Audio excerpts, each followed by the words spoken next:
Hi there. Christian Henson once said in one of his videos that the only thing you actually need to be a composer is a decent microphone and something to record on, which is quite ironic considering that he's the founder, CEO, possibly, of one of the biggest sample libraries in the entire universe. Don't get me wrong, I love Christian Henson and his videos and also Spitfire samples. But it got me thinking, how many times do we go through this question process? Do you really need to spend your hard-earned cash on yet another sample library? In this video, I'm going to go through 7 really vital questions to help you answer that $1 million question about whether to spend your money or not. So the first question to ask yourself is to buy. What's made you think, oh, I need to have a new sample library? Because if you can understand your impulse or your motivation, then I think you're halfway to knowing whether it's a good decision or not. Checking on my notes down here. So first of all, have you been taken in by marketing? Have you had an email? We're all on email lists for sample libraries, and they're past masters at hitting all those little sort of tick points and pressing your buttons and insecurities about whether you're a good composer or not, and you need to have these sounds to make yourself sound professional and all of this sort of thing. So have you been sucked in, which is not an unpleasant feeling sometimes? Have you been sucked in by some of the marketing of one of the big sample libraries?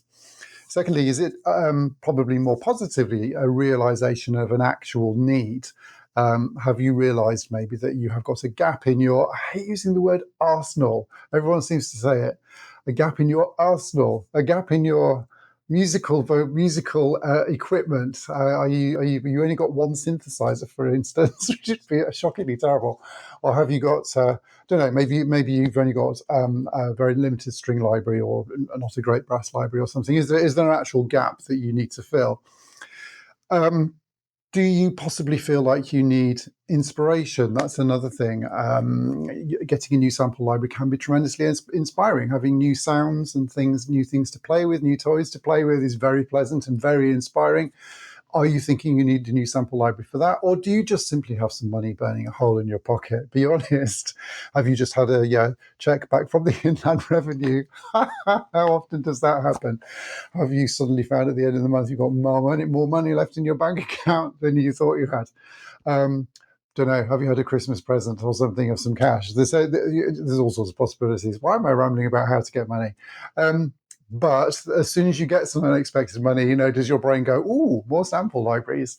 So work out what your motivation is, and I think once you've done that, it's a much easier process to move forward.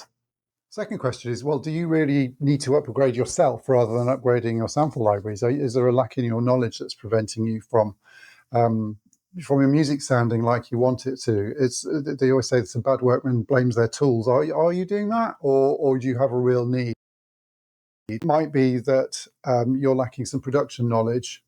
Could be maybe your mixing isn't great, or your orchestration isn't great, or your mastering isn't great, or something like that that's just preventing your music from sort of getting up to the next level. And it's really tempting to think that buying some new sounds is going to fill that gap and actually create that sort of step upwards. But actually look really carefully. Is it you? Do you need to actually put some time into doing some learning? That might be a better way forward.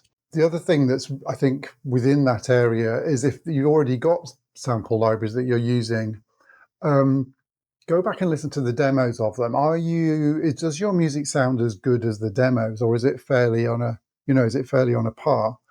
Because I think it's really easy to think, well, actually, my music doesn't sound that great. I need a new sample library. My sounds aren't that great. But if you go back and listen to the demos of what you actually have, and think, well, actually, what I already have sounds really, really great. So this must be me. Um, there's all sorts of ways that sample libraries can sound better, and of course, the demos are play to a sample library's strengths.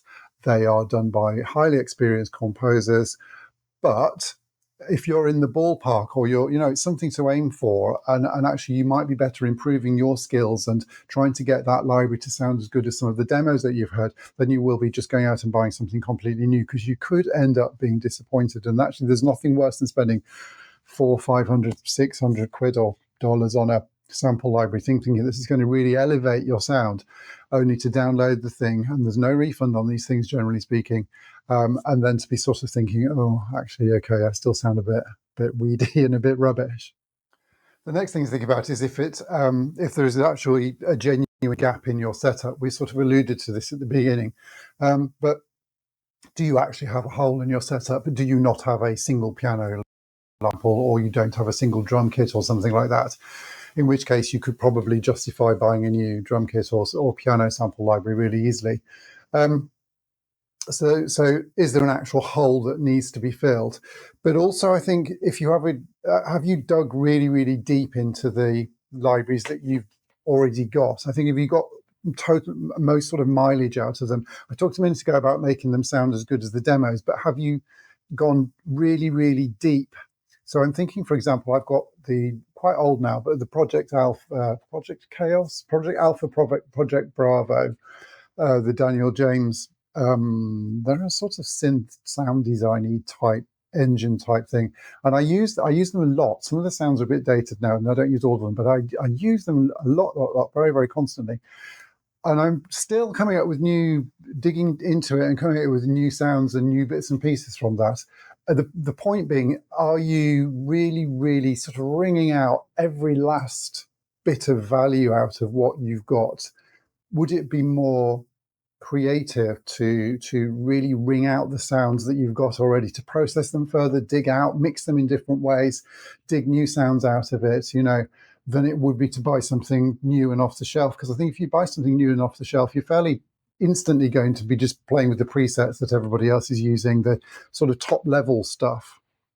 Would it be a good idea to maybe try using what you've got, dig deeper into it, and see if you can process it and mangle it and use it a little bit more to create some more unique sounds that might be a bit more particular to you and your style?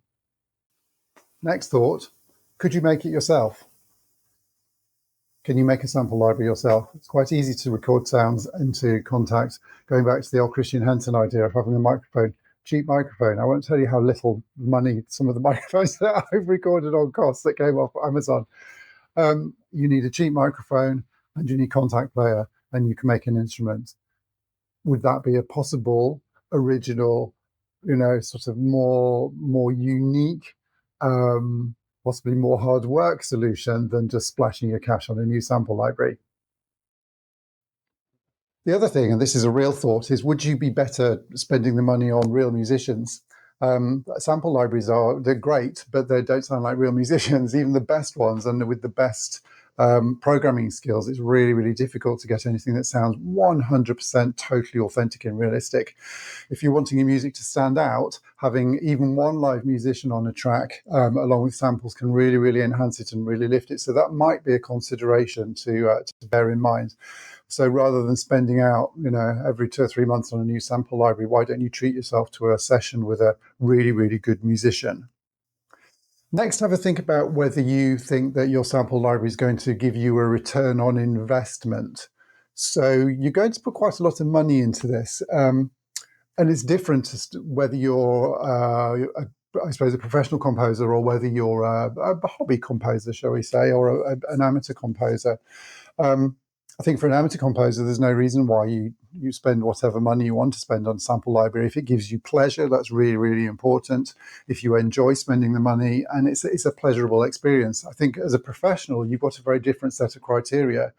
And you can put it down as an expense, of course, but you have to think about whether it's actually going to, will spending that money help you create more money is the thing. You can't really, as a business owner, afford to be indulging in luxuries and indulging in things that you just fancy buying. So you need to justify it, and it needs to be a legitimate business expense that will actually hopefully pay for itself over time and increase your earning potential. Finally, before you absolutely go out there and you think about spending the money, can you upgrade the stuff that you already have? Give that some thought for a minute or two. So there's things like lots of samplers you can buy new samples for. You can buy new patches or new sound sets for synthesizers. You can buy I'm thinking a lot of the output stuff. You can buy new sort of sample packs and sound packs and things that are actually relatively inexpensive once you've bought the initial sampler or engine or whatever. Does some of the stuff that you have at the moment, is it upgradable or is it expandable? Are there expansion packs that would give you a new palette and would sort of sate your thirst for new samples and new sounds, possibly more economically than going out and buying a whole new library? So there we go. There's 7 things there, 7 questions to ask yourself before you splash the cash on a new sample library. I hope that's been really, really helpful. You may, at the end of those 7 questions, decide, yep, I'm going to go for it. I do need to get a new sample library. And you might just feel a bit less guilty. Do we feel guilty spending money on sample libraries? Yeah, maybe sometimes. You might feel a bit less guilty because you justified it. Or you might think, actually, no, I don't need to do this, in which case you please feel free to send me the money that you saved at andrewhind.music.com. It might save you some music, might save you some money, which will be fantastic as well. Really nice to have had you on this video with me. I'll link to another relevant and helpful video up here somewhere and hope to see you again. Thanks then. Bye-bye.